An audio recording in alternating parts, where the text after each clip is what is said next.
अध्याय 5 प्रारंभिक आकारों को समझना। 5.1 भूमिका। अपने आसपास हम जो भी आकार देखते हैं वे वक्रों या रेखाओं से बने होते हैं।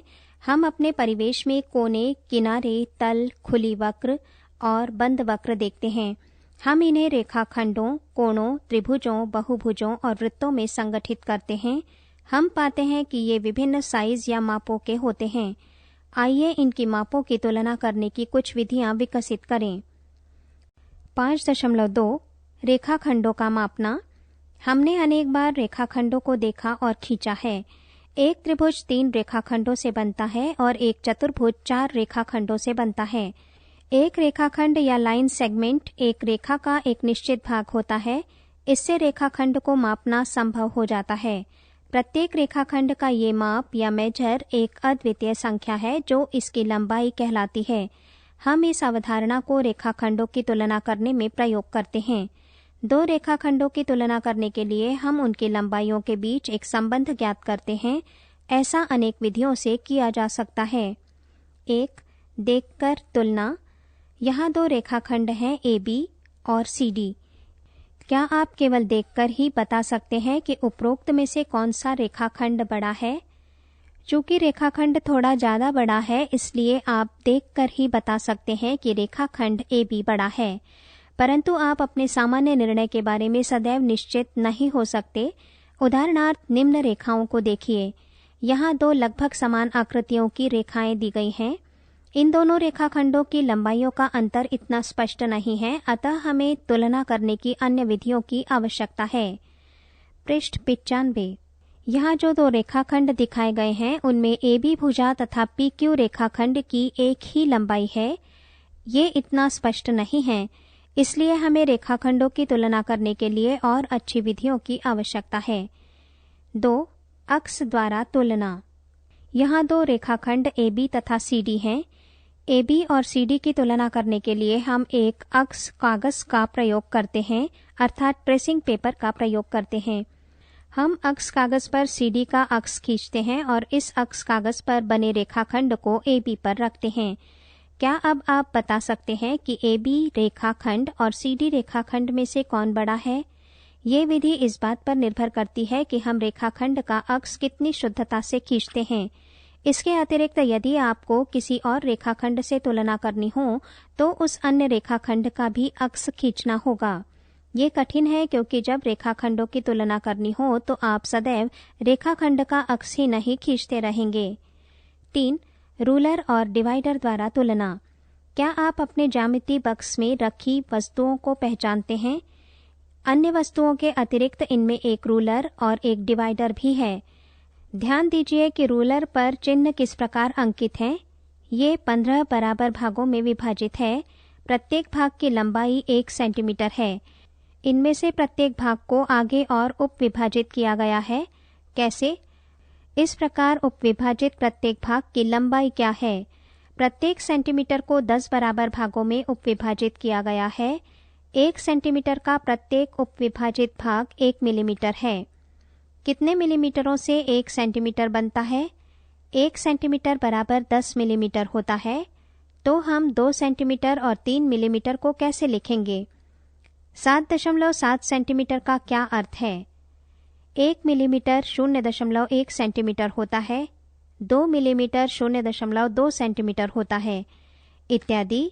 2.3 सेंटीमीटर का अर्थ होगा 2 सेंटीमीटर और 3 मिलीमीटर। पृष्ठ 96। मान लीजिए कि रेखाखंड AB की लंबाई नापनी है। रूलर के 0 चिन्ह को A पर रखेंगे, B के सम्मुख चिन्ह को रूलर पर पढ़ेंगे। इससे रेखाखंड AB की लंबाई ज्ञात हो जाएगी। मान लीजिए ये लंबाई 5.8 सेंटीमीटर है। हम इसे लंबाई AB बराबर 5.8 सेंटीमीटर लिख सकते हैं या केवल AB बराबर 5.8 सेंटीमीटर लिख सकते हैं। इस प्रक्रिया में भी त्रुटि की संभावना रहती है। रूलर की मोटाई के कारण उस पर अंकित चिन्हों को पढ़ने में कठिनाई हो सकती है। सोचिए, चर्चा कीजिए और लिखिए। 1. अन्य कौन सी त्रुटियां और कठिनाइयां हमारे सम्मुख आ सकती हैं? 2. यदि रूलर पर अंकित चिन्हों को ठीक प्रकार से न पढ़ा जाए तो किस प्रकार की त्रुटियां हो सकती हैं? इनसे कैसे बचा जा सकता है? स्थिति के कारण त्रुटि। सही माप लेने के लिए आंख की स्थिति सही होनी चाहिए। आंख को चिन्ह के ठीक ऊपर रखा जाए, अन्यथा तिरछा देखने पर त्रुटि हो सकती है। क्या हम इस समस्या से बच सकते हैं? क्या इससे और कोई अच्छी विधि है? आइए लंबाई मापने के लिए डिवाइडर का प्रयोग करें। डिवाइडर को खोलिए। इसकी एक भुजा के अंत बिंदु को A पर रखिए और दूसरी भुजा के अंत बिंदु को B पर रखिए। इस फैलाव में बिना कोई परिवर्तन किए डिवाइडर को रूलर पर इस प्रकार रखिए कि एक अंत बिंदु रूलर के शून्य चिन्ह पर रहे। अब दूसरे अंत बिंदु के सम्मुख चिन्ह को पढ़िए। यही रेखाखंड AB की लंबाई है। यहाँ दी गई आकृति को देखिए। प्रयास कीजिए। एक पोस्टकार्ड लीजिए। उपरोक्त तकनीक का प्रयोग करके उसकी 2 आसन्न भुजाओं को मापिए। 2. कोई 3 वस्तुएं चुनिए जिनके ऊपरी सिरे सपाट हों। डिवाइडर और रूलर का प्रयोग करते हुए इन ऊपरी सिरों की सभी भुजाओं को मापिए। पृष्ठ 97। प्रश्नावली 5.1। प्रश्न 1। रेखाखंड की तुलना केवल देखकर करने से क्या हानि है? उत्तर, गलत तरीके से देखने पर अधिक त्रुटियों की संभावना है। प्रश्न 2। एक रेखाखंड की लंबाई मापने के लिए रूलर की अपेक्षा डिवाइडर का प्रयोग करना क्यों अधिक अच्छा है? उत्तर, सही माप संभव होगा। प्रश्न 3। कोई रेखाखंड AB खींचिए। A और B के बीच स्थित कोई बिंदु C लीजिए। AB, BC और CA की लंबाई नापिए। क्या AB बराबर AC प्लस CB है? उत्तर, हाँ, क्योंकि C A और B के बीच में स्थित है। यहाँ एक टिप्पणी है, ये इस प्रकार है। यदि किसी रेखा पर बिंदु ABC इस प्रकार स्थित हो कि AC प्लस CB बराबर AB है, तो निश्चित रूप से बिंदु C बिंदु A और B के बीच स्थित होता है। प्रश्न 4। एक रेखा पर बिंदु A, B और C इस प्रकार स्थित हैं कि AB बराबर 5 सेंटीमीटर, BC बराबर 3 सेंटीमीटर और AC बराबर 8 सेंटीमीटर है। इनमें से कौन सा बिंदु अन्य दोनों बिंदुओं के बीच स्थित है? उत्तर, B A और C के बीच में स्थित है। प्रश्न 5। जांच कीजिए कि संलग्न आकृति में D रेखाखंड AG का मध्य बिंदु है। यहाँ एक रेखाखंड दर्शाया गया है जिस पर बिंदु हैं 0, 1, 2, 3, 4, 5, 6, 7। 0 के लिए कोई नाम नहीं है, 1 के लिए A, 2 के लिए B, 3 के लिए C, 4 के लिए D, 5 के लिए E, 6 के लिए F तथा 7 के लिए G लिखा गया है। प्रश्न है, क्या D रेखाखंड AG का मध्य बिंदु है? उत्तर, D AG का मध्य बिंदु है क्योंकि AD बराबर DG बराबर 3 इकाई। प्रश्न 6।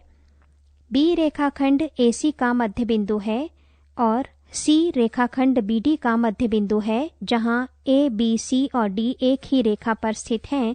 बताइए कि AB बराबर CD क्यों है? उत्तर, AB बराबर BC और BC बराबर CD, इसलिए AB बराबर CD।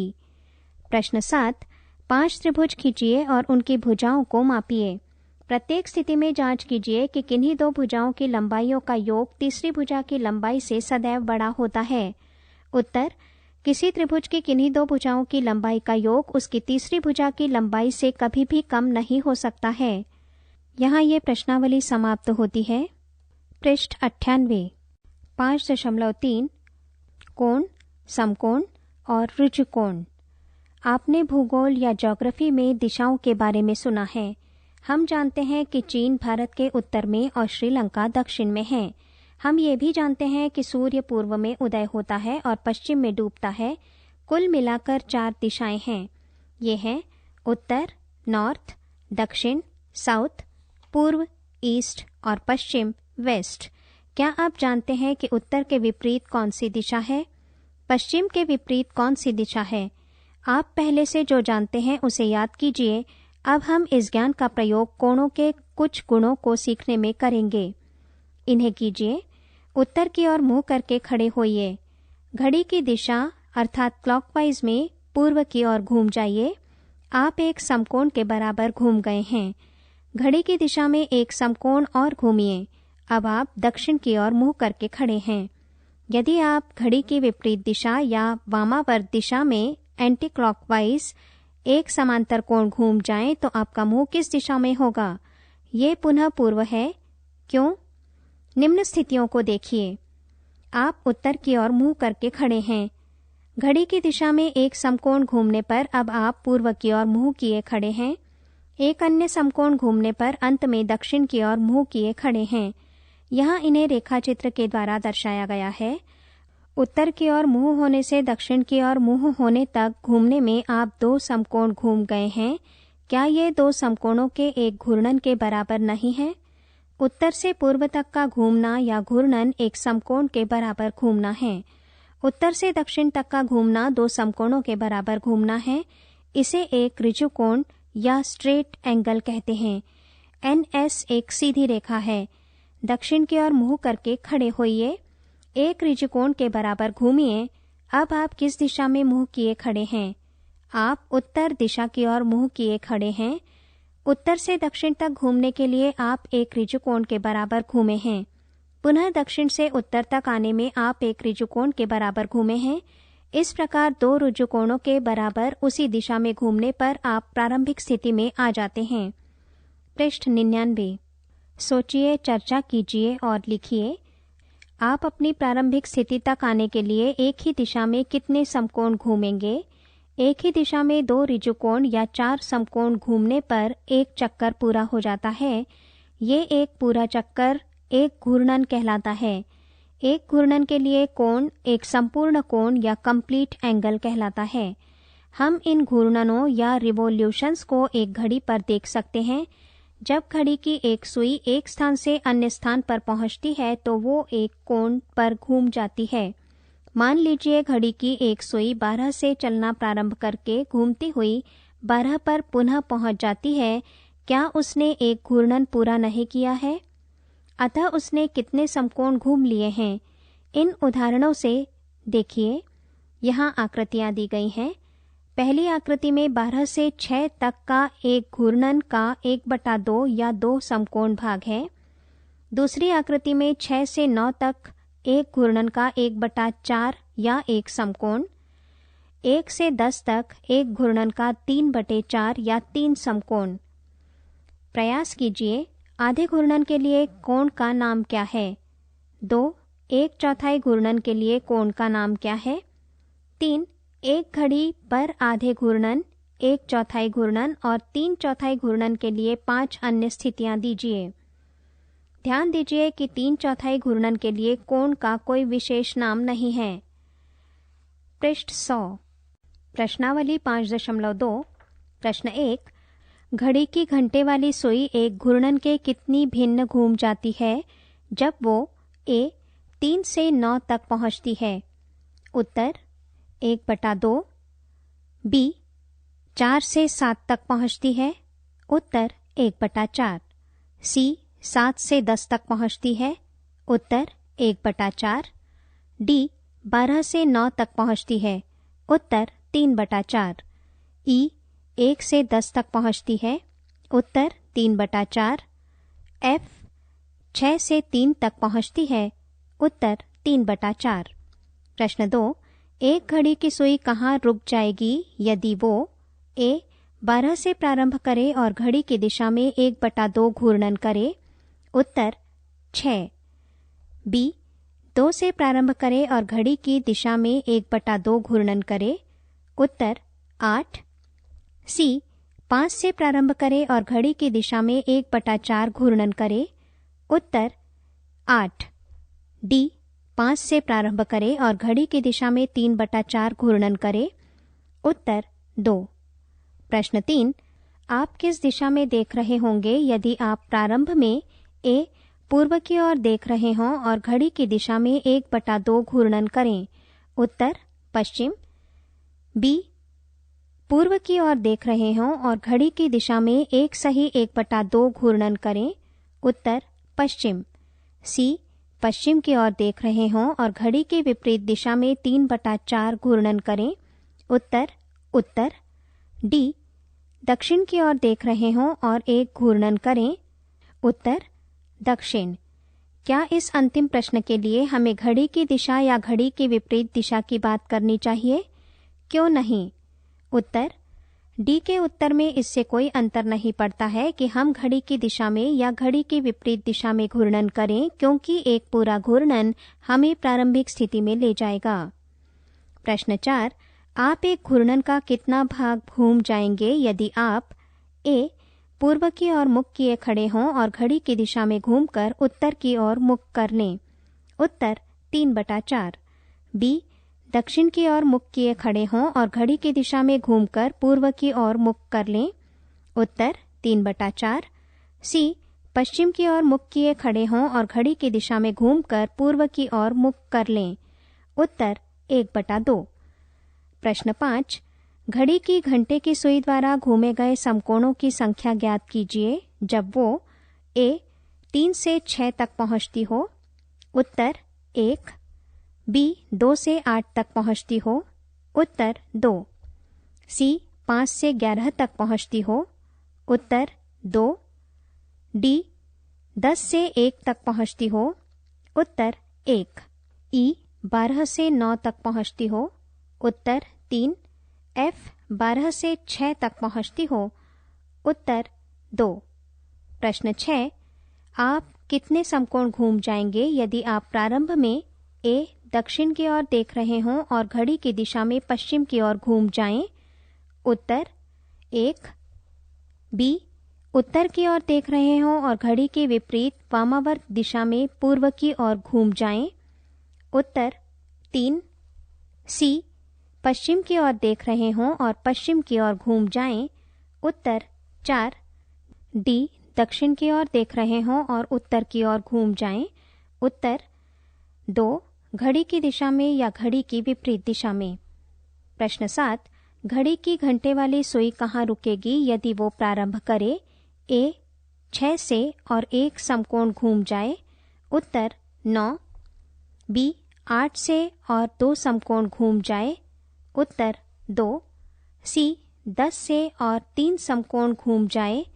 उत्तर 7। डी. 7 से और 2 ऋजुकोण घूम जाए? उत्तर 7। हम केवल घड़ी की दिशा का ही विचार करेंगे। यहाँ ये प्रश्नावली समाप्त होती है। पृष्ठ 101। 5.4 कोण, न्यून, अधिक और प्रतिवर्ती।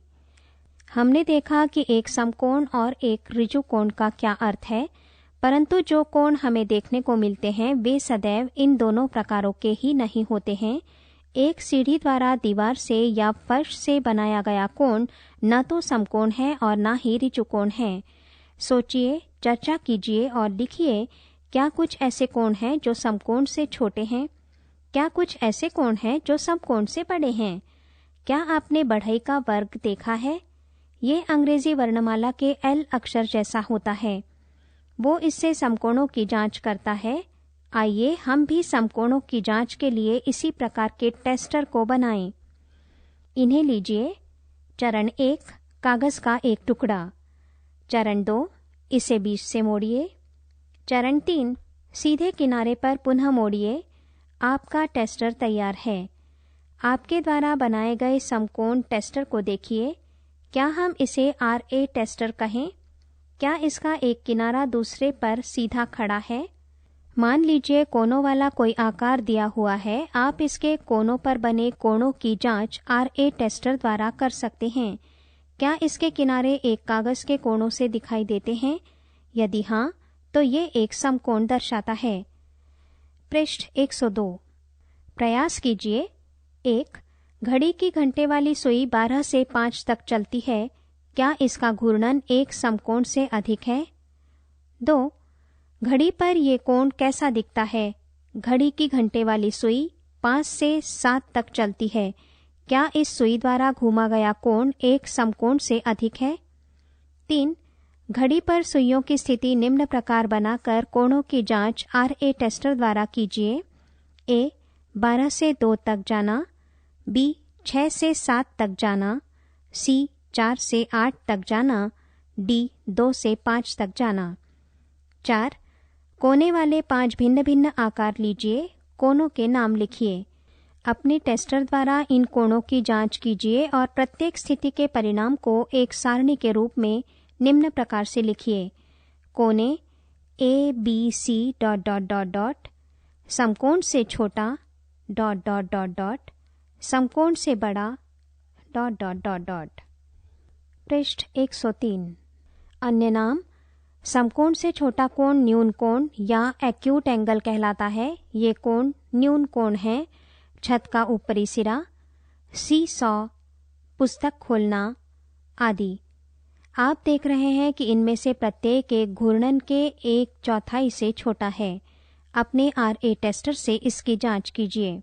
यदि कोई कोण एक समकोण से बड़ा और एक ऋजु कोण से छोटा है तो वो एक अधिक कोण या ऑब्ट्यूस एंगल कहलाता है। ये कोण अधिक कोण हैं, जैसे घर की छत, पुस्तक पढ़ने की डेस्क। यहाँ इनके चित्र दिए गए हैं। आप देख सकते हैं कि इनमें से प्रत्येक 1/4 घूर्णन से अधिक है और 1/2 घूर्णन से कुछ कम है। इसकी जांच करने में आपका RA टेस्टर सहायता कर सकता है। पीछे जो उदाहरण दिए गए हैं उनमें भी अधिक कोणों की जांच कीजिए। एक प्रतिवर्ती कोण या रिफ्लेक्स एंगल एक ऋजु कोण से बड़ा होता है और एक संपूर्ण कोण से छोटा होता है। ये उस आकृति में दर्शाए प्रकार का होता है। जैसे घड़ी पर कोण को देखिए, 12 पर बड़ा कांटा और 7 पर छोटा कांटा है। आपने जो इससे पहले आकृतियां बनाई थी, क्या उनमें प्रतिवर्ती कोण बने थे? आप इनकी जांच किस प्रकार करेंगे? पृष्ठ 104। प्रयास कीजिए। 1. आप अपने आसपास देखिए और कोनों पर मिलने वाले किनारों को पहचानिए। जो कोण बना रहे हों ऐसी 10 स्थितियां लिखिए। 2. ऐसी 10 स्थितियां लिखिए जहां न्यून कोण बन रहे हों। 3. ऐसी 10 स्थितियां लिखिए जहां समकोण बन रहे हों। 4. ऐसी 5 स्थितियां लिखिए जहां अधिक कोण बन रहे हों। 5. ऐसी 5 स्थितियां लिखिए जहां प्रतिवर्ती कोण बन रहे हों। प्रश्नावली 5.3। प्रश्न 1। निम्न को सुमेलित कीजिए। 1. ऋजु कोण, 2. समकोण, 3. न्यून कोण, 4. अधिक कोण, 5. प्रतिवर्ती कोण। A 1/4 घूर्णन से कम, B 1/2 घूर्णन से अधिक, C 1/2 घूर्णन, D 1/4 घूर्णन, E 1/4 घूर्णन और 1/2 घूर्णन के बीच में, F एक पूरा या संपूर्ण घूर्णन। उत्तर 1 C, 2 D, 3 A, 4 E, 5 B। प्रश्न 2। यहाँ कुछ आकृतियां दी गई हैं। इनमें से प्रत्येक कोण को समकोण, ऋजु कोण, न्यून कोण, अधिक कोण या प्रतिवर्ती कोण के रूप में वर्गीकृत कीजिए। न्यून कोण है A और F, अधिक कोण आकृति B, समकोण आकृति C, ऋजु कोण आकृति E और प्रतिवर्ती कोण आकृति D में है। यहाँ ये प्रश्नावली समाप्त होती है। पृष्ठ 105। 5.5 कोणों का मापन। अपने बनाए गए RA टेस्टर की सहायता से हमने कोणों की समकोण से तुलना की। इससे हम कोणों को न्यून कोण, अधिक कोण और प्रतिवर्ती कोणों में वर्गीकृत करने में भी समर्थ हो गए थे, परंतु इससे कोणों की परिशुद्धता की तुलना नहीं हो पाती है। इससे ये पता नहीं लगता कि दिए हुए 2 अधिक कोणों में कौन बड़ा है। इसलिए कोणों की तुलना अधिक परिशुद्धता से करने के लिए ये आवश्यक है कि उन्हें माप लिया जाए। ऐसा हम एक चांदे या प्रोट्रैक्टर की सहायता से कर सकते हैं। कोण का माप। हम अपनी इस माप को डिग्री माप या अंश माप कहते हैं। एक संपूर्ण घूर्णन को 360 बराबर भागों में विभाजित किया जाता है। प्रत्येक भाग एक अंश या डिग्री कहलाता है। हम 360 अंश कहने के लिए 360 डिग्री लिखते हैं। सोचिए, चर्चा कीजिए और लिखिए। 1/2 घूर्णन में कितनी डिग्री है? एक समकोण में कितनी डिग्री है? एक ऋजुकोण में कितनी डिग्री है?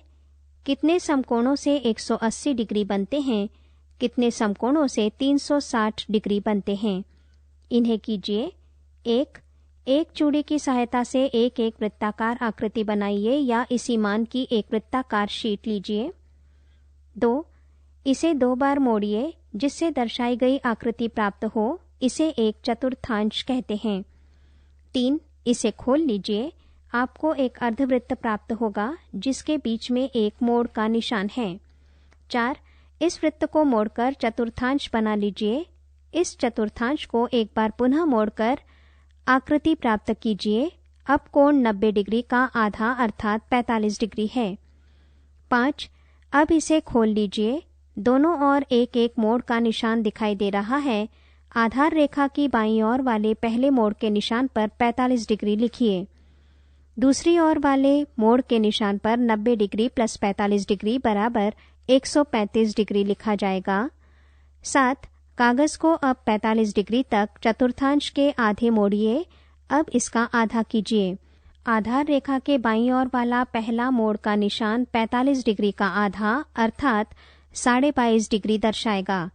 135 डिग्री के बाईं ओर का कोण 157 सही 1/2 डिग्री है। पृष्ठ 106। चांदा। आपके ज्यामिति बॉक्स में आपको चांदा बना बनाया मिल जाएगा। इसके वक्रीय किनारे को 180 बराबर भागों में विभाजित किया गया है। प्रत्येक भाग एक अंश या डिग्री कहलाता है। इस पर चिन्ह दाईं ओर से प्रारंभ करके बाईं ओर तक 0 डिग्री से 180 डिग्री तक लगे होते हैं। यहाँ चांदे का चित्र दर्शाया गया है। मान लीजिए आप कोई कोण ABC मापना चाहते हैं। यहाँ कोण ABC दिया गया है। कोण ABC के मापने के लिए 1. चांदे को इस प्रकार रखिए कि इसके सीधे किनारे का मध्य बिंदु आकृति M कोण के शीर्ष B पर स्थित हो। 2. चांदे को इस प्रकार समायोजित कीजिए कि किरण BC इस सीधे किनारे के अनुदिश रहे। 3. चांदे पर 2 स्केल हैं। वो स्केल पढ़िए जिससे किरण BC चिन्ह 0 डिग्री से मिल रही है। 4. वक्रीय किनारे पर किरण AB द्वारा दर्शित चिन्ह कोण का अंशीय माप ज्ञात कराता है। आकृति में ये 40 डिग्री है। हम इसे M कोण ABC बराबर 40 डिग्री या केवल कोण ABC बराबर 40 डिग्री लिखते हैं। इस आकृति में B मध्य बिंदु है, A ऊपरी बिंदु है और C निचला बिंदु है। इस तरह कोण ABC है। मापने पर कोण ABC बराबर 40 डिग्री आया। पृष्ठ 107। प्रश्नावली 5.4। प्रश्न 1. निम्न के क्या माप हैं? 1. एक समकोण। उत्तर 90 डिग्री। 2. एक ऋजुकोण। उत्तर 180 डिग्री। प्रश्न 2. बताइए सत्य या असत्य। A. एक न्यूनकोण का माप 90 डिग्री से कम है। सत्य। B. एक अधिक कोण का माप 90 डिग्री से अधिक है। सत्य। C. एक प्रतिवर्ती कोण का माप 180 डिग्री से अधिक है। सत्य। D. एक संपूर्ण घूर्णन का माप बराबर 360 डिग्री है। सत्य। E. यदि M कोण A बराबर 53 डिग्री और M कोण B बराबर 35 डिग्री है तो M कोण A is greater than M कोण B है। सत्य। प्रश्न 3. निम्न के माप लिखिए। A. कुछ न्यून कोण। उत्तर 23 डिग्री 89 डिग्री। B. कुछ अधिक कोण। उत्तर 91 डिग्री 179 डिग्री। प्रश्न 4. निम्न कोणों को चांदी से मापिए और उसके माप लिखिए। यहाँ कुछ आकृतियों के कोण दिए गए हैं। आपको इन्हें मापकर उनकी डिग्री लिखनी है। A आकृति न्यून कोण की है, B अधिक कोण है, C समकोण है और D 2 कोण हैं जो एक दूसरे से चिपके हुए हैं और ये दोनों मिलकर एक तीसरा कोण भी बनाते हैं। चित्र के विषय में अधिक जानकारी के लिए अपने शिक्षक से संपर्क करें। पृष्ठ 108। प्रश्न 5. किस कोण का माप बड़ा है? पहले आकलन कीजिए फिर मापिए। यहाँ A तथा B 2 आकृतियां दी गई हैं जिनमें पहला कोण A न्यून कोण है और B भी न्यून कोण है। कोण का माप आपको नापना है। प्रश्न 6. निम्न 2 कोणों में से किस कोण का माप बड़ा है? पहले आकलन कीजिए और फिर मापन द्वारा पुष्टि कीजिए। आप इन दोनों आकृतियों को मापकर उसका आकलन करें और फिर उसका मापन करें। प्रश्न 7. न्यून कोण, अधिक कोण, समकोण या ऋजुकोण से रिक्त स्थानों को भरिए। A. वो कोण जिसका माप एक समकोण के माप से कम है डैश होता है। उत्तर न्यून कोण। B. वो कोण जिसका माप एक समकोण के माप से अधिक हो डैश होता है। उत्तर अधिक कोण। यदि कोण 180 डिग्री से कम है। C.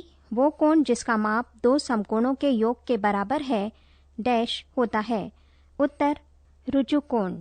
डी, यदि दो कोणों के मापों का योग समकोण के माप के बराबर है तो प्रत्येक कोण डैश होता है। उत्तर न्यून कोण।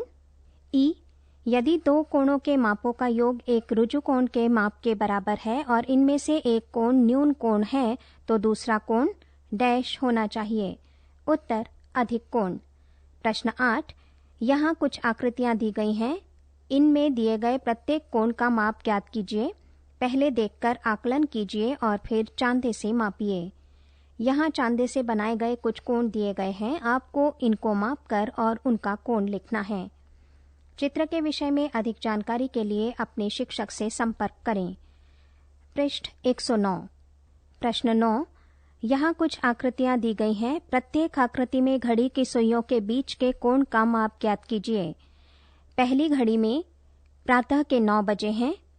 घड़ी के दूसरे चित्र में दोपहर 1 बजा है और तीसरे चित्र में साय 6 बजा है। आपको इन आकृतियों के कोण मापने हैं। उत्तर है, पहली आकृति में 90 डिग्री, दूसरी आकृति में 30 डिग्री और तीसरी आकृति में 180 डिग्री का कोण बन रहा है। प्रश्न 10, खोज कीजिए। दी हुई आकृति में चांदा 30 डिग्री दर्शा रहा है। इसी आकृति को एक आवर्धन शीशे या मैग्नीफाइंग ग्लास द्वारा देखिए। क्या ये कोण बड़ा हो जाता है? क्या कोण का माप बड़ा हो जाता है? उत्तर, आवर्धन शीशे से देखने पर कोण के माप में कोई अंतर नहीं आता। प्रश्न 11, मापिए और प्रत्येक कोण को वर्गीकृत कीजिए। यहाँ एक आकृति दी गई है जिसका मध्य बिंदु O है। इस O बिंदु के दाहिनी ओर एक रेखा है जिस पर एक बिंदु है A। ऊपर और नीचे की ओर एक सीधी रेखा है। ऊपर B बिंदु है और इसी रेखा पर नीचे D बिंदु है।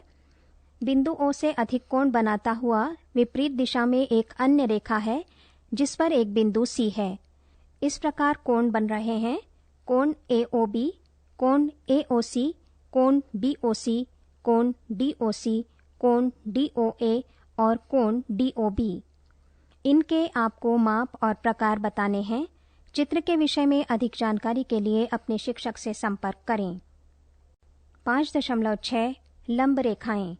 यदि दो रेखाएं परस्पर प्रतिच्छेद करें और उनके बीच का कोण एक समकोण हो तो वे रेखाएं एक दूसरे पर लंब या परपेंडिकुलर रेखाएं कहलाती हैं। यदि एक रेखा AB रेखा CD पर लंब है तो इसे AB लंब CD लिखते हैं। लंब को उल्टे T अक्षर से दर्शाते हैं। सोचिए, चर्चा कीजिए और लिखिए। यदि AB लंब CD है तो हमें क्या ये भी कहना चाहिए कि CD लंब AB है? हमारे आसपास लंब रेखाएं। आप अपने आसपास की वस्तुओं में से लंब रेखाओं या रेखाखंडों के अनेक उदाहरण दे सकते हैं। अंग्रेजी वर्णमाला का अक्षर T इनमें से एक है। क्या कोई और अक्षर भी है जो लंबों का उदाहरण है? एक पोस्टकार्ड को लीजिए। क्या इसके किनारे परस्पर लंब हैं? मान लीजिए MN बिंदु M से होकर जाने वाली रेखाखंड AB पर कोई रेखा लंब है। क्या रेखा MN रेखाखंड AB को दो बराबर भागों में विभाजित करती है? क्या MN रेखाखंड AB पर लंब है? इस प्रकार MN रेखाखंड AB को समद्विभाजित करती है, अर्थात दो बराबर भागों में विभाजित करती है और उस पर लंब भी है। इसलिए हम कहते हैं कि रेखा MN रेखाखंड AB का लंब समद्विभाजक या परपेंडिकुलर बाइसेक्टर है। इसकी रचना करना आप बाद में सीखेंगे। चित्र के विषय में अधिक जानकारी के लिए अपने शिक्षक से संपर्क करें। पृष्ठ 110। प्रश्नावली 5.5। प्रश्न 1, निम्न में से कौन लंब रेखाओं के उदाहरण हैं? A, मेज के ऊपरी सिरे की आसन्न भुजाएं। B, रेल पथ की पटरियां। C, अक्षर L बनाने वाले रेखाखंड। D, अक्षर V बनाने वाले रेखाखंड। उत्तर A और C लंब रेखाओं के उदाहरण हैं। प्रश्न 2, मान लीजिए रेखाखंड PQ रेखाखंड XY पर लंब है। मान लीजिए ये परस्पर बिंदु A पर प्रतिच्छेद करते हैं। कोण PAY की माप क्या है? उत्तर 90 डिग्री। प्रश्न 3, आपके ज्यामिति बॉक्स में दो सेट स्क्वायर हैं। इनके कोनों पर बने कोणों के माप क्या हैं? क्या इनमें कोई ऐसी माप है जो दोनों में उभयनिष्ठ है? उत्तर, एक 30 degree 60 degree 90 degree set square है तथा दूसरा 45 डिग्री 90 डिग्री सेट स्क्वायर है। 90 डिग्री अंश का कोण अर्थात समकोण उसमें सार्व है। प्रश्न 4, इस आकृति को ध्यान से देखिए। यहाँ एक चित्र है, इसमें एक रेखा L है। रेखा L रेखा M पर लंब है। रेखा L पर कुछ बिंदु हैं A, B, C, D, E, F, G, H। इनको क्रमशः 1, 2, 3, 4, 5, 6, 7, 8 नाम दिया गया है। 1 से पहले बाईं ओर 0 है, इसे कोई नाम नहीं दिया गया है। क, क्या CE बराबर EG है? उत्तर, हाँ। ख, क्या रेखा PE रेखाखंड CG को समद्विभाजित करती है? उत्तर, हाँ। ग, कोई दो रेखाखंडों के नाम लिखिए जिनके लिए PE लंब समद्विभाजक है। उत्तर, दो रेखाखंड हैं BH और DF। घ, क्या निम्न सत्य हैं? 1, AC is greater than FG। B, CD is equal to GH। C, BC is smaller than EH। तीनों कथन सत्य हैं। यहाँ ये प्रश्नावली समाप्त होती है। पृष्ठ 111। 5.7 त्रिभुजों का वर्गीकरण। क्या आपको सबसे कम भुजाओं वाले बहुभुज के बारे में याद है? ये एक त्रिभुज है। आइए विभिन्न प्रकार के जो त्रिभुज हो सकते हैं उन्हें देखें। इन्हें कीजिए। आइए, यहाँ कुछ आकृतियां दी गई हैं। इनमें दिए गए त्रिभुजों के कोणों और भुजाओं को क्रमशः चांदे और रूलर से मापें। दी हुई सारणी में इनकी मापों को भरेंगे। सारणी इस प्रकार है। त्रिभुज के कोणों की माप ए आकृति में 60 डिग्री 60 डिग्री और 60 डिग्री है। आप कोणों के बारे में क्या कह सकते हैं? इस आकृति में सभी कोण बराबर हैं। त्रिभुजों की माप क्या है, ये आपको मापना है। इसी प्रकार B, C, D, E, F, G और H ये सभी त्रिभुजों की आकृतियां हैं और आपको इन कोणों के माप, आप कोणों के बारे में क्या कह सकते हैं और त्रिभुजों की भुजाओं की माप मापनी है। अधिक जानकारी के लिए अपने शिक्षक से संपर्क करें। पृष्ठ 112। उपरोक्त कोण त्रिभुज और उनकी भुजाओं की मापों को ध्यानपूर्वक देखिए। क्या इनके बारे में कोई बात कही जा सकती है? आप क्या प्राप्त करते हैं? 1, त्रिभुज जिनके सभी कोण बराबर हैं। यदि किसी त्रिभुज के सभी कोण बराबर हैं तो उसकी भुजाएं भी डैश हैं। 2, त्रिभुज जिनमें सभी भुजाएं बराबर हैं। यदि एक त्रिभुज की सभी भुजाएं बराबर हैं तो उसके कोण भी डैश हैं। 3, त्रिभुज जिनमें 2 कोण बराबर हैं और 2 भुजाएं बराबर हैं। यदि किसी त्रिभुज की 2 भुजाएं बराबर हैं तो उसके डैश कोण बराबर होते हैं। 4, त्रिभुज जिनमें कोई भी 2 भुजाएं बराबर नहीं हैं। यदि किसी त्रिभुज के कोई भी 2 कोण बराबर नहीं हैं तो उसकी कोई भी 2 भुजाएं बराबर नहीं होती हैं। यदि किसी त्रिभुज की तीनों भुजाएं बराबर नहीं हैं तो उसके तीनों कोण भी डैश नहीं हैं। कुछ और त्रिभुज लीजिए और उपरोक्त कथनों की जांच कीजिए। इसके लिए हमें त्रिभुजों के कोण और उनकी भुजाओं को पुनः मापना होगा। त्रिभुजों को विभिन्न श्रेणियों में वर्गीकृत किया गया है और उन्हें विशेष नाम दिए गए हैं। आइए देखें कि ये क्या हैं। यहाँ कुछ आकृतियां हैं त्रिभुजों की, जिनमें A, B, C, D, E तथा F सभी त्रिभुज हैं। भुजाओं के आधार पर त्रिभुजों का नामकरण। एक त्रिभुज जिसकी दोनों भुजाएं बराबर नहीं हों विषम बाहु त्रिभुज या स्केलीन ट्रायंगल कहलाता है। यहाँ 2 आकृतियां C और E इनके उदाहरण हैं। एक त्रिभुज जिसकी 2 भुजाएं बराबर हों एक समद्विबाहु त्रिभुज कहलाता है। इनके उदाहरण आकृति B तथा F हैं। त्रिभुज जिसके तीनों भुजाएं बराबर हों समबाहु त्रिभुज या इक्विलैटरल ट्रायंगल कहलाता है। इसके उदाहरण A तथा D आकृतियां हैं। इन परिभाषाओं का प्रयोग करके उन सभी त्रिभुजों का वर्गीकरण कीजिए जिनकी भुजाएं आप पहले माप चुके हैं। पृष्ठ 113। कोण के आधार पर त्रिभुजों का नामकरण। यदि त्रिभुज का प्रत्येक कोण 90 डिग्री से कम हो तो वो एक न्यून कोण त्रिभुज या एक्यूट एंगल ट्रायंगल कहलाता है। यदि इसका कोई कोण समकोण हो तो वो त्रिभुज एक समकोण त्रिभुज राइट एंगल ट्रायंगल कहलाता है। यदि इसका कोई कोण 90 डिग्री से अधिक हो तो वो त्रिभुज एक अधिक कोण त्रिभुज ऑब्ट्यूज एंगल ट्रायंगल कहलाता है। यहाँ 3 आकृतियां हैं। पहली आकृति में न्यून कोण त्रिभुज है ABC। दूसरी आकृति त्रिभुज DFE की है जिसमें कोण F समकोण है। तीसरी आकृति अधिक कोण त्रिभुज HKG की है। उपरोक्त परिभाषाओं के अनुसार इन त्रिभुजों का वर्गीकरण कीजिए जिनके कोण आप पहले माप चुके हैं। इनमें से कितने समकोण त्रिभुज थे? इन्हें कीजिए।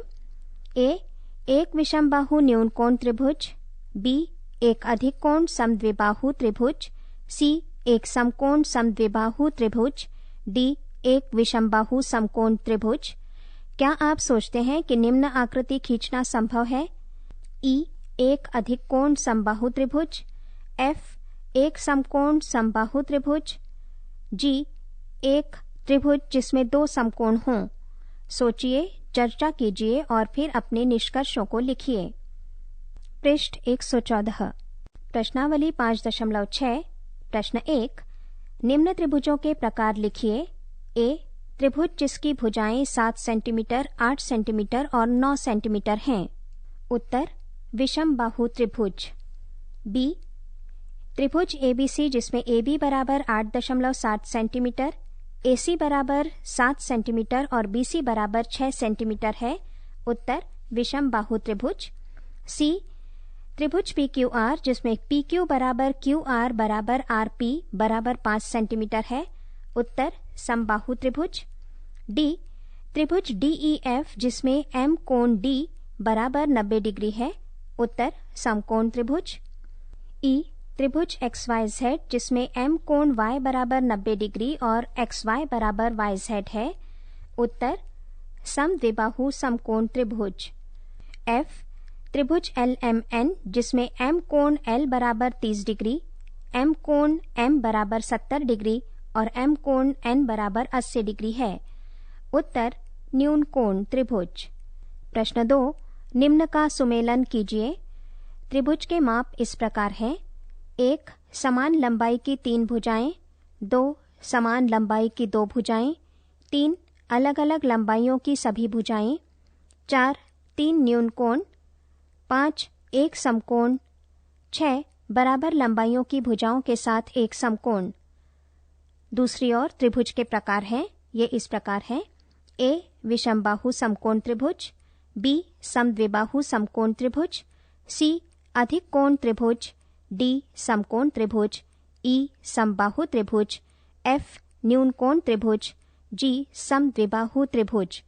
आपको इन दोनों अर्थात त्रिभुज के माप और त्रिभुज के प्रकारों का सुमेलन करना है। उत्तर इस प्रकार हैं। 1 E, 2 G, 3 A, 4 F, 5 D, 6 C, 7 B। प्रश्न 3। निम्न त्रिभुजों में से प्रत्येक का 2 प्रकार से नामकरण कीजिए। आप कोण का प्रकार केवल देखकर ज्ञात कर सकते हैं। यहाँ कुछ आकृतियां हैं। पहली आकृति A की भुजाओं की लंबाई इस प्रकार है। पहली भुजा 5 सेंटीमीटर, दूसरी भुजा 5 सेंटीमीटर और तीसरी भुजा 8 सेंटीमीटर। उत्तर है ये त्रिभुज न्यून कोण और समद्विबाहु त्रिभुज है। B आकृति की भुजाओं की लंबाई इस प्रकार है।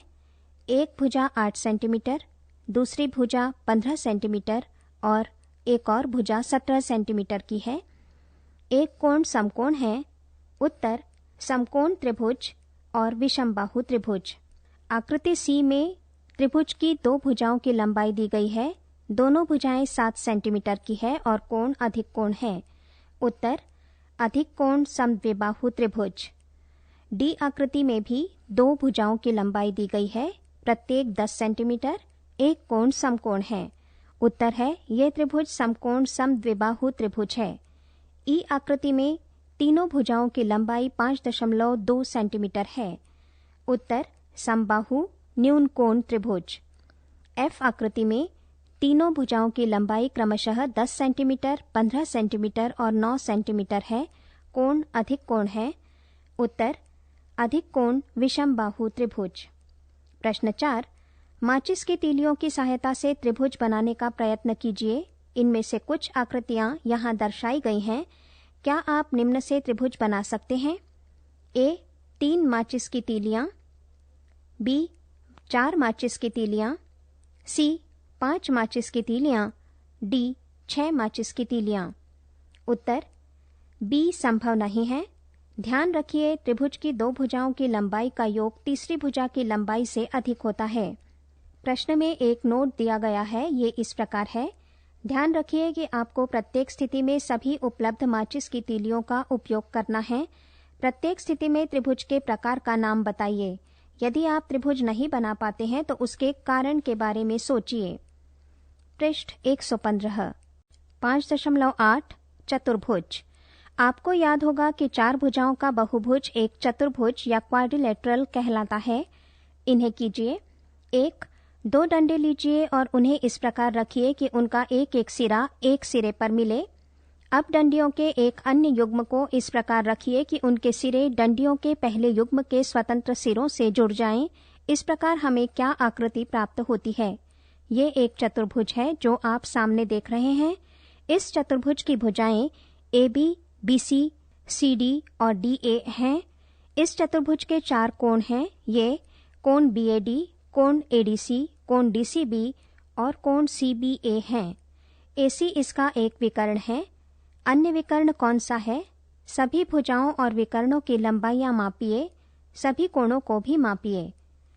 2 जैसा आपने ऊपर क्रियाकलाप किया है, 4 डंडियां लेकर देखिए कि क्या आप इनसे ऐसा चतुर्भुज बना सकते हैं जिसमें A चारों कोण न्यून कोण है, B एक कोण अधिक कोण है, C एक कोण समकोण है, D 2 कोण अधिक कोण है, E 2 कोण समकोण है, F विकर्ण परस्पर समकोण पर हैं। आयत। इन्हें कीजिए। आपके ज्यामिति बॉक्स में 2 सेट स्क्वायर हैं। एक 30 degree 60 degree 90 degree set square है और दूसरा 45 degree 45 degree 90 degree set square है। आप और आपका मित्र मिलकर इस क्रिया को कर सकते हैं। ए आप दोनों के पास एक एक 30 degree 60 degree 90 degree set square हैं। इनको आकृति में दर्शाए अनुसार रखिए। आकृति में दोनों सेट स्क्वायर के कर्ण को आपस में मिलाकर रखा गया है। क्या आप इस प्रकार बने चतुर्भुज का नाम बता सकते हैं?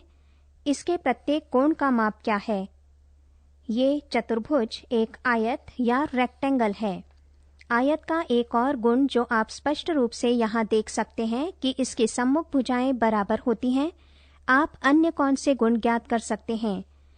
पृष्ठ 116 बी यदि अन्य set square 45 degree 45 degree 90 degree के युग्म का प्रयोग करें तो आपको एक अन्य चतुर्भुज प्राप्त होगा। ये एक वर्ग है। क्या आप देख सकते हैं कि सभी भुजाओं की लंबाइयां बराबर हैं? आप इसके कोणों और विकर्णों के बारे में क्या कह सकते हैं? वर्ग के कुछ अन्य गुण ज्ञात करने का प्रयत्न कीजिए। सी यदि आप 30 डिग्री 60 डिग्री 90 डिग्री सेट स्क्वायरों को आकृति में दर्शाए अनुसार एक अन्य स्थिति में रखें तो आपको एक समानांतर चतुर्भुज प्राप्त होता है जो कि पैरेललोग्राम कहलाता है। इस आकृति में दोनों सेट स्क्वायर के आधार को एक दूसरे से जोड़कर रखा गया है, अर्थात इसमें सेट स्क्वायर के कर्ण विपरीत दिशा में हैं। क्या आप देख रहे हैं कि इसकी सम्मुख भुजाएं समांतर हैं? क्या इसकी सम्मुख भुजाएं बराबर हैं? क्या इसके विकर्ण बराबर हैं? इन सभी का आकलन कीजिए। डी यदि आप 4 30 डिग्री 60 डिग्री 90 डिग्री सेट स्क्वायरों का प्रयोग करें तो आपको एक समचतुर्भुज रोम्बस प्राप्त होता है। ई यदि आप आकृति में दर्शाए अनुसार कई सेट स्क्वायरों का प्रयोग करें तो हमें एक ऐसा चतुर्भुज प्राप्त होगा जिसकी 2 भुजाएं समांतर होंगी। इस आकृति में 3 सेट स्क्वायर्स को जोड़कर रखा गया है। 2 सेट स्क्वायर में कर्ण एक दूसरे से मिलाकर रखे गए हैं और तीसरा सेट स्क्वायर आधार को जोड़कर रखा गया है। ये एक समलंब या ट्रेपीजियम है। यहाँ आपकी खोजों के सारांश की एक रूपरेखा दी जा रही है, इसे पूरा कीजिए। रूपरेखा इस प्रकार है। आपको नाम देना है चतुर्भुज किस प्रकार का है, समांतर चतुर्भुज, आयत, वर्ग, समचतुर्भुज या समलंब। सम्मुख भुजाएं समांतर हैं या बराबर हैं, सभी भुजाएं बराबर हैं, सम्मुख कोण बराबर हैं, हाँ या नहीं, विकर्ण बराबर हैं या परस्पर लंब हैं। इन सभी के उत्तर आपको देने हैं। अधिक जानकारी के लिए अपने शिक्षक से संपर्क करें। पृष्ठ 117। प्रश्नावली 5.7। प्रश्न 1, सत्य या असत्य कहिए। ए, आयत का प्रत्येक कोण समकोण होता है, सत्य। बी, आयत की सम्मुख भुजाओं की लंबाई बराबर होती है, सत्य। सी, वर्ग के विकर्ण एक दूसरे पर लंब होते हैं, सत्य। डी, समचतुर्भुज की सभी भुजाएं बराबर लंबाई की होती हैं, सत्य। ई, समांतर चतुर्भुज की सभी भुजाएं बराबर लंबाई की होती हैं, असत्य। एफ, समलंब की सम्मुख भुजाएं समांतर होती हैं, असत्य। प्रश्न 2, निम्न के लिए कारण दीजिए। ए, वर्ग को एक विशेष प्रकार का आयत समझा जा सकता है। उत्तर, जब आयत की सभी भुजाएं समान होती हैं तो वो एक वर्ग बन जाता है। बी, आयत को एक विशेष प्रकार का समांतर चतुर्भुज समझा जा सकता है। उत्तर, जब समांतर चतुर्भुज का प्रत्येक कोण एक समकोण होता है वो एक आयत बन जाता है। सी, वर्ग को एक विशेष प्रकार का समचतुर्भुज समझा जा सकता है। उत्तर, जब समचतुर्भुज का प्रत्येक कोण समकोण होता है वो एक वर्ग बन जाता है। डी, वर्ग, आयत, समचतुर्भुज और समांतर चतुर्भुज में से प्रत्येक एक चतुर्भुज भी है। उत्तर, ये सभी 4 भुजाओं वाले बहुभुज हैं। ई, वर्ग एक समांतर चतुर्भुज भी है। उत्तर, वर्ग की सम्मुख भुजाएं समांतर होती हैं इसलिए ये समांतर चतुर्भुज है। प्रश्न 3, एक बहुभुज सम या रेगुलर होता है यदि उसकी सभी भुजाएं बराबर हों और सभी कोण बराबर हों। क्या आप एक सम चतुर्भुज रेगुलर क्वाड्रिलेटरल की पहचान कर सकते हैं? उत्तर, वर्ग एक सम चतुर्भुज है। यहाँ प्रश्नावली समाप्त होती है। पृष्ठ 118। 5.9 बहुभुज। अभी तक आपने 3 और 4 भुजाओं वाले बहुभुजों या पॉलीगॉन्स का अध्ययन किया है जिन्हें क्रमशः त्रिभुज और चतुर्भुज कहते हैं। अब हम बहुभुजों की अवधारणा को ऐसी आकृतियों के रूप में विस्तृत करने का प्रयत्न करेंगे जिनमें 4 से अधिक भुजाएं होंगी। हम बहुभुजों को उनकी भुजाओं की संख्याओं के आधार पर निम्न प्रकार से वर्गीकृत कर सकते हैं। भुजाओं की संख्या 3, नाम त्रिभुज, आकृति 3 भुजाओं से निर्मित आकृति है। भुजाओं की संख्या 4, नाम चतुर्भुज, आकृति 4 भुजाओं से युक्त। भुजाओं की संख्या 5, नाम पंचभुज, आकृति 5 भुजाओं से बनी आकृति। भुजाओं की संख्या 6, नाप षटभुज, आकृति 6 भुजाओं का षटकोण। भुजाओं की संख्या 8, नाम अष्टभुज, आकृति 8 भुजाओं से बनी हुई। आप इस प्रकार के आकार अपने दैनिक जीवन में देखते हैं। खिड़कियां, दरवाजे, दीवार, अलमारियां, ब्लैकबोर्ड, अभ्यास पुस्तिकाएं आदि सभी आयत के आकार होते हैं। फर्श का टाइल भी आयताकार होता है। त्रिभुज की दृढ़ता वाली प्रकृति के कारण इस आकार का इंजीनियरिंग निर्माणों में लाभप्रद रूप से प्रयोग किया जाता है। यहाँ कुछ आकृतियां हैं जैसे एक टावर है, एक पुल है और मधुमक्खी का छत्ता है। निर्माण कार्यों में त्रिभुज का अनुप्रयोग होता है। मधुमक्खी अपना घर बनाने में षटभुज के आकार की उपयोगिता जानती है। अपने परिवेश में देखिए कि आप इन आकारों को कहाँ कहाँ पा सकते हैं। पृष्ठ 119। प्रश्नावली 5.8।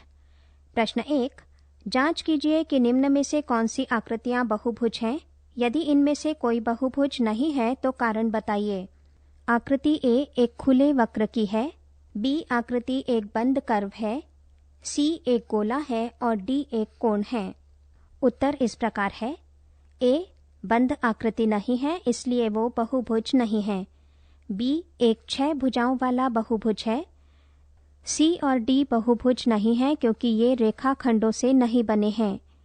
प्रश्न 2, प्रत्येक बहुभुज का नाम लिखिए। यहाँ कुछ आकृतियां बनाई गई हैं। एक 4 भुजाओं से निर्मित है, अतः ये चतुर्भुज है। बी आकृति त्रिभुज है। सी पंचभुज है, ये 5 भुजाओं वाला है और डी अष्टभुज है। इनमें से प्रत्येक के 2 और उदाहरण बनाइए। प्रश्न 3, एक समषट्भुज रेगुलर हेक्सागोन का एक रफ चित्र खींचिए। इसके किन्हीं 3 शीर्षों को जोड़कर एक त्रिभुज बनाइए। पहचानिए कि आपने किस प्रकार का त्रिभुज खींच लिया है। प्रश्न 4, एक सम अष्टभुज रेगुलर ऑक्टागोन का रफ चित्र खींचिए। यदि आप चाहें तो वर्गांकित कागज अर्थात स्क्वायर्ड पेपर का प्रयोग कर सकते हैं। इस अष्टभुज के ठीक 4 शीर्षों को जोड़कर एक आयत बनाइए। प्रश्न 5, किसी बहुभुज का विकर्ण उसके किन्हीं 2 शीर्षों आसन्न शीर्षों को छोड़कर को जोड़ने से प्राप्त होता है। ये इसकी भुजाएं नहीं होती हैं। एक पंचभुज का एक रफ चित्र खींचिए और उसके विकर्ण खींचिए। यहाँ ये प्रश्नावली समाप्त होती है। 5.10 त्रिविमीय आकार। यहाँ कुछ आकार दिए जा रहे हैं जिन्हें आप अपने दैनिक जीवन में देखते हैं। प्रत्येक आकार एक ठोस या सॉलिड है। ये एक सपाट आकार नहीं है। पहली आकृति एक गेंद एक गोला है। दूसरी आकृति में शंकु है, आइसक्रीम कोन, ये कि शंकु आकार का है। तीसरी आकृति एक कैन की है, ये आकृति बेलन या सिलेंडर है। चौथी आकृति में एक बॉक्स दर्शाया गया है, ये क्यूबॉइड या घनाभ कहलाता है। 5वीं आकृति में एक पासे का चित्र है, ये पासा या डाय एक घन या क्यूब है। 6ठी आकृति में एक पिरामिड है। किन्हीं 5 वस्तुओं के नाम बताइए जो एक गोले से मिलती जुलती हों। किन्हीं ऐसी 5 वस्तुओं के नाम बताइए जो एक शंकु से मिलती जुलती हों। पृष्ठ 120। फलक, किनारे और शीर्ष। अनेक त्रिविमीय आकारों 3 डायमेंशनल शेप्स में हम उनके फलकों, किनारों और शीर्षों की सरलता से पहचान कर सकते हैं। इन 3 पदों अर्थात फलक, किनारे तथा शीर्ष से हमारा क्या तात्पर्य है। उदाहरण के लिए एक घन या क्यूब को लीजिए। घन का प्रत्येक ऊपरी सपाट या वर्गाकार पृष्ठ एक फलक है। इसके 2 फलक एक रेखाखंड में मिलते हैं जो घन का एक किनारा कहलाता है। 3 किनारे एक बिंदु पर मिलते हैं जो घन का शीर्ष कहलाता है। यहाँ एक प्रिज्म का चित्र दिया गया है। क्या आपने इसे अपनी प्रयोगशाला में देखा है? इसके 2 फलक त्रिभुज के आकार के हैं, इसलिए ये प्रिज्म एक त्रिभुजाकार प्रिज्म या ट्रायंगुलर प्रिज्म कहलाता है। ये त्रिभुजाकार फलक इसका आधार या बेस भी कहलाता है। इस प्रिज्म के 2 सर्वसम या आइडेंटिकल त्रिभुजाकार फलक हैं। एक आधार और दूसरा ऊपरी टॉप सिरा कहलाता है। इन दोनों फलकों के अतिरिक्त अन्य फलक समांतर चतुर्भुज हैं। यदि प्रिज्म का आधार आयताकार हो तो ये प्रिज्म एक आयताकार रेक्टेंगुलर प्रिज्म कहलाता है। आयताकार प्रिज्म के लिए क्या आपको याद है कि एक अन्य नाम क्या है? एक पिरामिड वो आकार है जिसमें आधार का फलक किसी भी बहुभुज के आकार का हो सकता है और शेष फलक त्रिभुजाकार होते हैं। सामने की आकृति में एक वर्ग पिरामिड का चित्र है, स्क्वायर पिरामिड जिसे कहते हैं। इसका आधार एक वर्ग है। क्या आप एक त्रिभुजाकार पिरामिड की कल्पना कर सकते हैं? इसका एक रफ चित्र बनाने का प्रयत्न कीजिए। बेलन, शंकु और गोले में कोई सीधा किनारा या स्ट्रेट एज नहीं होती है। शंकु का आधार क्या है? क्या ये एक वृत्त है? बेलन का आधार भी एक वृत्त है। बेलन का ऊपरी सिरा आधार जैसा एक सर्वसम वृत्त है। निस्संदेह गोले का कोई फलक नहीं है। इसके बारे में सोचिए। पृष्ठ 121। इन्हें कीजिए। एक घनाभ एक आयताकार बॉक्स जैसा है। इसके 6 फलक हैं। प्रत्येक फलक के 4 किनारे हैं। प्रत्येक फलक के 4 कोने हैं जो इसके शीर्ष कहलाते हैं। यहाँ इसका चित्र दर्शाया गया है। 2. एक घन ऐसा घनाभ होता है जिसके सभी किनारे बराबर लंबाई के होते हैं। इसके डैश फलक हैं। प्रत्येक फलक के डैश किनारे हैं। प्रत्येक फलक के डैश शीर्ष हैं। इसकी भी आकृति यहाँ दी गई है। 3. एक त्रिभुजाकार पिरामिड का यहाँ चित्र है। इसका आधार एक त्रिभुज होता है। ये चतुष्फलक टेट्राहेड्रॉन भी कहलाता है। इसके फलक डैश, किनारे डैश, कोने डैश, इन्हें आपको भरना है। 4. एक वर्ग पिरामिड का आधार एक वर्ग होता है। ये आकृति भी यहाँ है। इसके भी आपको फलक, किनारे और कोने ज्ञात करने हैं। 5. एक त्रिभुजाकार प्रिज्म प्रायः एक कैलाइडोस्कोप के आकार का होता है। इसका आधार और ऊपरी सिरा त्रिभुज के आकार के होते हैं। इसके भी आपको फलक, किनारे और कोने ज्ञात करने हैं। इन सभी आकृतियों के विषय में अधिक जानकारी के लिए अपने शिक्षक से संपर्क करें। प्रश्नावली 5.9। प्रश्न 1, निम्न का सुमेलन कीजिए। यहाँ कुछ आकृतियां दी गई हैं। ए शंकु, बी गोला, सी बेलन, डी घनाभ, ई पिरामिड। इन आकृतियों के चित्र हैं जिनसे आपको सुमेलन करना है। आकृति 1 एक पिरामिड की है, 2 शंकु, 3 घनाभ, 4 गोला और 5वीं आकृति एक बेलन की है। इन आकारों में से प्रत्येक के 2 और उदाहरण दीजिए। प्रश्न 2, निम्न किस आकार के हैं?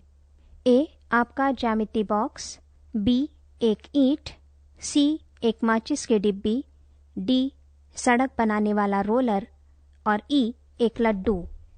उत्तर ए, बी और सी घनाभ है, डी एक बेलन है और ई एक गोला है। यहाँ ये प्रश्नावली समाप्त होती है। पृष्ठ 122। हमने क्या चर्चा की? एक रेखाखंड के दोनों अंतः बिंदुओं के बीच की दूरी उसकी लंबाई कहलाती है। 2 रेखाखंडों की तुलना करने के लिए एक अंशांकित रूलर और एक डिवाइडर उपयोगी होते हैं। 3 जब घड़ी की एक सुई एक स्थान से दूसरे स्थान पर जाती है तो हमें कोण का एक उदाहरण प्राप्त होता है। सुई का एक पूरा चक्कर एक घूर्णन कहलाता है। समकोण 1/4 घूर्णन है और ऋजु कोण 1/2 घूर्णन है। कोणों को डिग्री में मापने के लिए या अंशों में मापने के लिए हम चांदे का प्रयोग करते हैं। समकोण की माप 90 डिग्री और ऋजुकोण की माप 180 डिग्री होती है। एक कोण जिसकी माप समकोण से कम हो न्यून कोण कहलाता है और जिसकी माप समकोण से अधिक और ऋजुकोण से कम हो अधिक कोण कहलाता है। एक प्रतिवर्ती कोण ऋजुकोण से बड़ा और संपूर्ण कोण से छोटा होता है। 4 2 प्रतिच्छेदी रेखाएं परस्पर लंब कहलाती हैं यदि उनके बीच का कोण 90 डिग्री हो। 5 एक रेखाखंड का लंब समद्विभाजक उस रेखाखंड पर लंब होता है और उसे 2 बराबर भागों में विभाजित करता है। 6 कोणों के आधार पर त्रिभुजों को निम्न प्रकार से वर्गीकृत किया जाता है। त्रिभुजों के कोणों के प्रकार। प्रत्येक कोण यदि न्यून कोण है, नाम है न्यून कोण त्रिभुज। त्रिभुज का एक कोण यदि समकोण है, नाम है समकोण त्रिभुज। एक कोण यदि अधिक कोण है तो नाम है अधिक कोण त्रिभुज। पृष्ठ 123। 7 भुजाओं की लंबाइयों के आधार पर त्रिभुजों का वर्गीकरण निम्न प्रकार से होता है। तीनों भुजाएं असमान लंबाइयों वाली हों तो इसे कहते हैं विषमबाहु त्रिभुज। 2 भुजाओं की लंबाइयां यदि समान हों तो इसे कहते हैं समद्विबाहु त्रिभुज और यदि तीनों भुजाओं की लंबाइयां बराबर हो तो उसे कहते हैं समबाहु त्रिभुज। 8 बहुभुजों के नाम उनकी भुजाओं की संख्या के आधार पर इस प्रकार हैं। भुजाओं की संख्या यदि 3 है तो बहुभुज त्रिभुज कहलाता है। भुजाओं की संख्या यदि 4 है तो उसे चतुर्भुज कहते हैं। भुजाओं की संख्या यदि 5 है तो वो पंचभुज कहलाता है। भुजाओं की संख्या यदि 6 है तो इसे षडभुज कहते हैं और भुजाओं की संख्या यदि 8 है तो वो अष्टभुज कहलाता है। 9 चतुर्भुजों को उनके गुणों के आधार पर वर्गीकृत किया जाता है। चतुर्भुज में यदि समांतर रेखाओं के 2 युग्म हैं तो इसे समांतर चतुर्भुज कहते हैं। 4 समकोण वाला समांतर चतुर्भुज आयत कहलाता है। 4 बराबर भुजाओं वाला समांतर चतुर्भुज समचतुर्भुज कहलाता है और 4 समकोण वाला समचतुर्भुज वर्ग कहलाता है। 10 हम अपने परिवेश में आसपास अनेक त्रिविमीय आकार देखते हैं। इनमें से कुछ घन, घनाभ, गोला, बेलन, शंकु और पिरामिड हैं। यहाँ ये अध्याय समाप्त होता है। पृष्ठ 124।